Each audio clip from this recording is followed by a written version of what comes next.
Well, it's a grueling test for both drivers and cars, which many do not survive. But let's have Murray Walker tell us the whole story. Damp and blustery weather at Bath for the start at Great Pulteney Street, and the last quiet moments for the 141 competitors. For ahead of them, there's 4 days and 2 nights of driving through the toughest rally stages in England, Scotland and Wales. And the first away is the favourite, Finland's Hannu Mikkola, in a Ford Escort, and he's out for his 3rd successive win. Obviously the favourite to do it again. Now Ari Vartanen, another Finn in another Ford Escort. He's this year's British Open champion, but he's yet to finish higher than 4th in the RAC Rally. And there's a man who's got terrific British support, Tony Pond in his Triumph. With a vastly improved car and 4 major wins this year, Tony's morale's very high. The first of the 70 special stages is at Longleat Safari Park. And the tracks are incredibly slippery. You can see that Ari Vartanen there has already spun and he's hit a post and he's lost 2 minutes, and that's bad at this stage of the rally.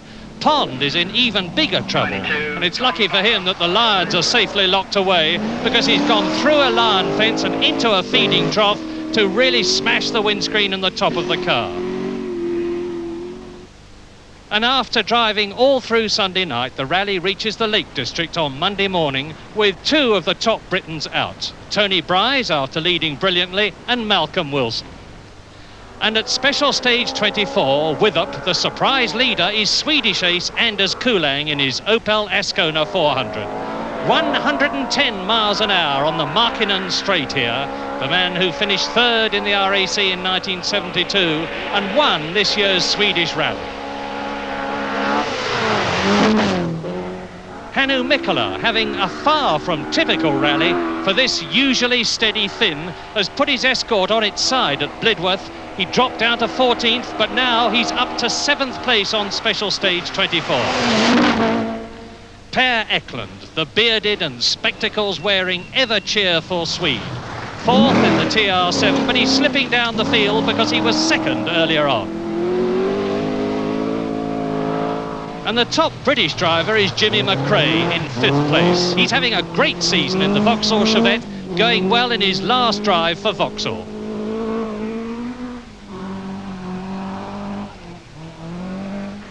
But Willie Rutherford in the Mazda's in trouble with a broken oil filter. And as usual, Scandinavian drivers dominate. For rocketing up through the field comes Finnish driver Henri Toivonen, up to 3rd in his Talbot.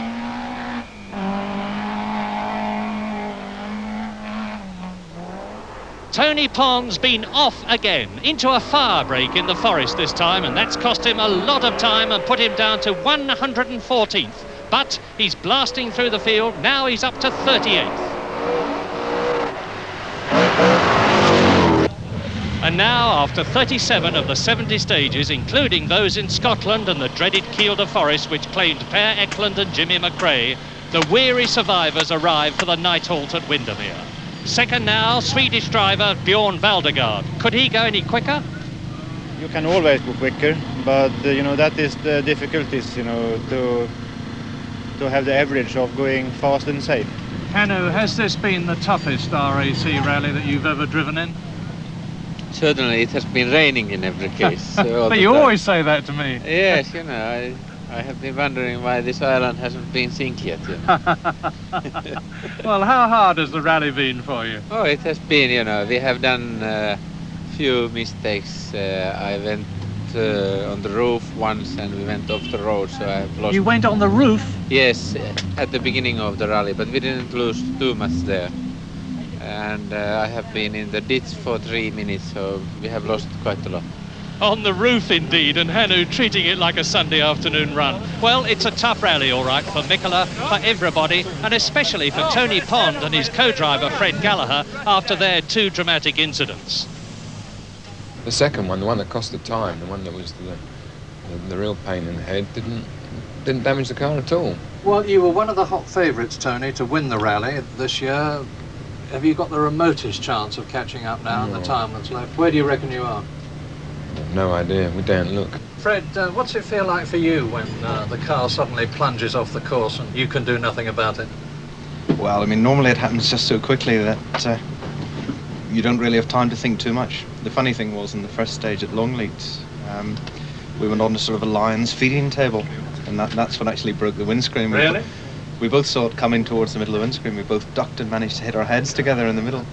And how tough has the rally been in comparison with other RAC rallies? It's been tougher, I think, than any I've ever done before, because tonight we've done Kielder, which is always a big problem, but we've done it in the second spell of darkness, and it's been pretty tiring up there. Tony, I know that you are very much a fitness fanatic. Has it paid off in the rally so far? I think so, yeah. I haven't really suffered at all. I felt a bit tired around 4 o'clock today, but then I've just recovered and I've driven straight through all the forest, through Kielder, and then down the motorway here, and I could go and start again, really.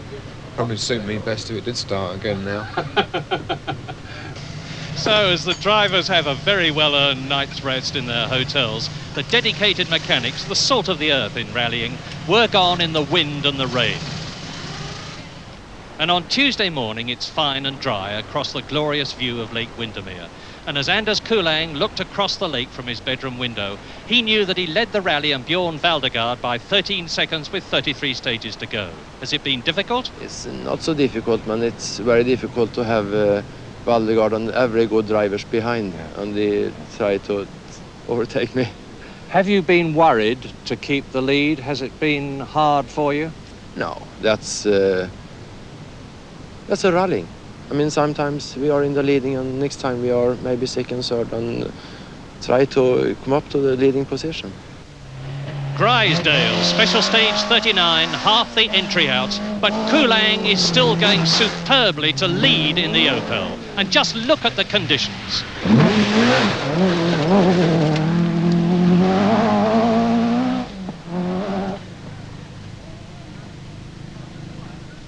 1979 Rally World Champion Bjorn Valdegaard going well too in only his second drive this year in the Toyota Celica.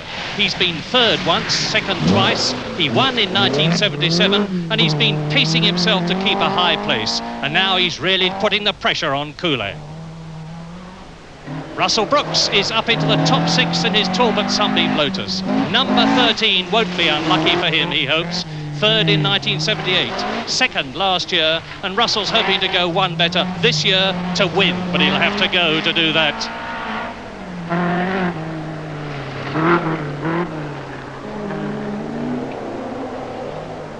And speeding up at Grisdale too, the Talbot of young Henry Toivonen, winner of this year's Arctic Rally. Third place for him at the moment, and for the first time since 1971, the Ford Escort isn't dominating the rally.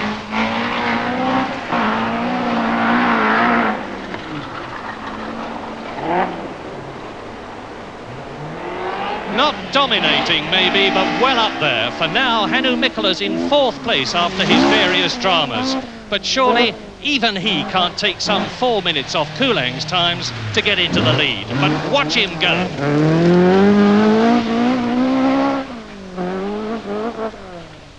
In fact, it's starting to look like Talbot's RAC Rally, for here in 6th place with 21 stages to go, it's the French rally champion Guy Fréquelin. Talbot beautifully set up for these conditions. Away goes Fréquelin, and now in 12th place the most successful British rally driver of them all, the ever popular Roger Clark in his TR7, the man who won the RAC Rally in 1972 and 76.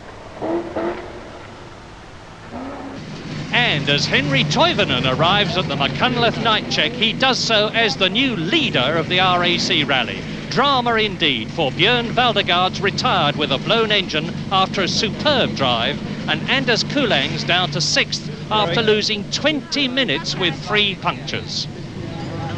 And there, some of the thousands of voluntary helpers that make the RAC Rally what it is, and couldn't exist without them. There are 10,000 marshals here, for instance, all there voluntarily. In fact, they think of everything at the RAC, even a car wash at this stage. A wash for the cars, but Russell Brooks keeps going with an open window to get a high-pressure shower in the car. So, Henry Toivonen leads the world's most important rally and the pressure is really on him. But has he been going absolutely flat out? Well, we are not going flat out anymore. We have counted that we can lose some time for a mile, and we're going to see the 10 next days, and if it's okay, then we will go on. And are we going to have a new Finnish winner instead of Hannu this year? Well, I hope so. Well, the work never stops for the mechanics. They followed the cars round to this halt, and it's a gearbox change for Russell Brooks's Talbot, which they do in just a few minutes, and it's incredible how quickly it's completed. And now the freshly showered Russell Brooks is third, but can he stay there? Oh, I don't know. There's a long way to go in this rally, and we're having a very, very fraught night indeed. We lost a rear brake caliper on one of the stages completely, and it smashed the wheel when it came off, and we had to do 2 stages without brakes. Russell, you've had a pretty unhappy season so far, and suddenly it seems to have clicked into position. What's made it come good at the RAC Rally? Well, I think the specification of the Sunbeam always was good. I think we've just had a very, very unlucky season. I didn't believe in bad luck before this year, I do now.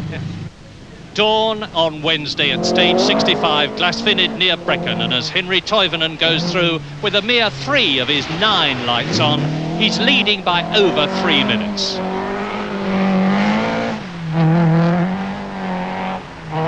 Leading in conditions which certainly aren't improving, as you can see from the wet tracks, and although the rally's far from over, it's certainly looking as though Talbot are taking over the Ford dominance we've been used to. And now there are 3 of them in the first 4 places, with Guy Freckelin here up to 3rd ahead of Brooks in conditions he's certainly not used to. And going well too is Andy Dawson in the Works Datsun, although his teammate Timo Salonen, who finished a magnificent 3rd last year, retired long ago with engine trouble.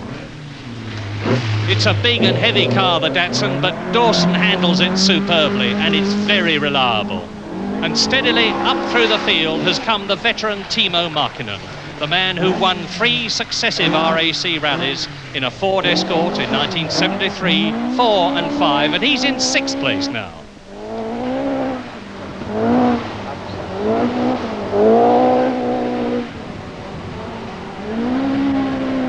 Four Triumph TR7 started. Eklund's out, Clark's 9th, Tony Pond's up to 10th, and John Buffum, the American champion, is going well after big problems earlier on. The TR7's a big and heavy car too, it looks it.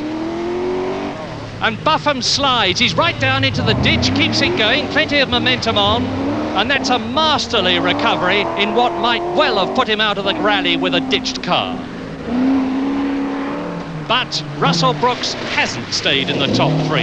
Down to 4 behind Freckelin after a night of dramas with a broken brake caliper and a host of other problems. Tony Pond and Fred Gallagher. New windscreen fitted, the roof hammered out, almost like new. If he hadn't had those 2 offs, he'd probably be leading. But he's not, and that's rallying. Still trying for the 3rd successive win, which would give Ford Escorts an incredible 9 wins in a row, but seemingly no chance for Hannu Mikkola because Toivonen is looking invincible.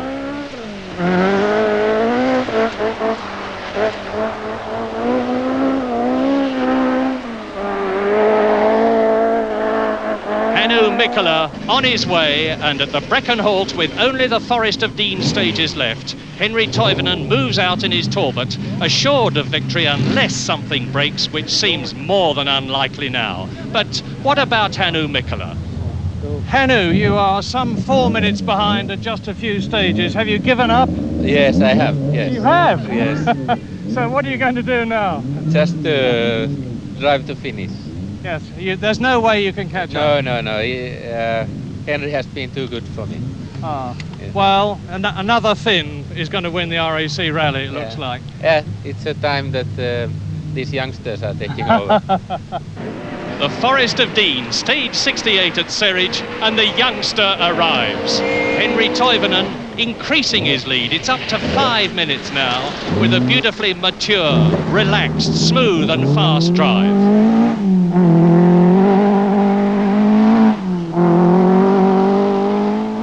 Pond, fighting to the last after one of the most memorable drives in the history of the rally, is up to 7th place after being off twice and down to 114th. And there's the man to watch, Anders Kulang, a great drive in the Opel Ascona. He's fought his way up to 5th, and he's certainly made his name for a 1981 drive. Hannu Mikkola, 2nd place, and if this is his idea of driving easily to finish 2nd, it certainly isn't mine.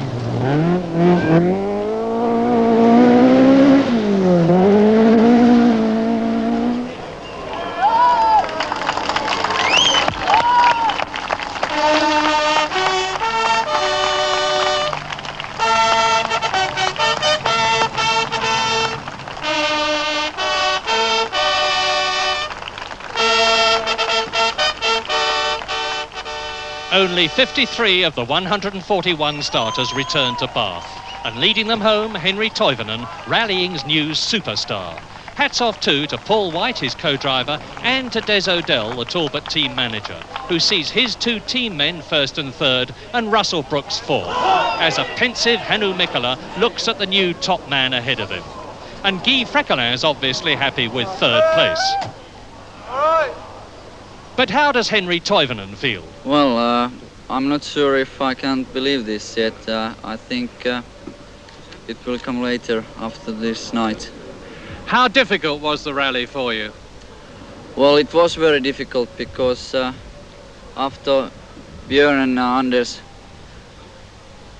they were out and I was lead. It was half a way and long way to go, so a lot of pressure because I knew that Hannu will try to catch me. Now, were you having to drive flat out all the time? Well, no, my tactic was that I will drive to kill the forest very fast, of course, but not flat out and see what happens, what is the situation, and after that flat out to the end. But the last night wasn't so difficult than I thought. Henri Toivonen has joined the other Finnish greats, Timo Markkinen and Hannu Mikkola. And Talbot has taken over from Ford, with Russell Brooks, the top Briton again, in 4th position. Anders Kulang in the Opel 5th, Timo Markkinen in the Ford in 6th position.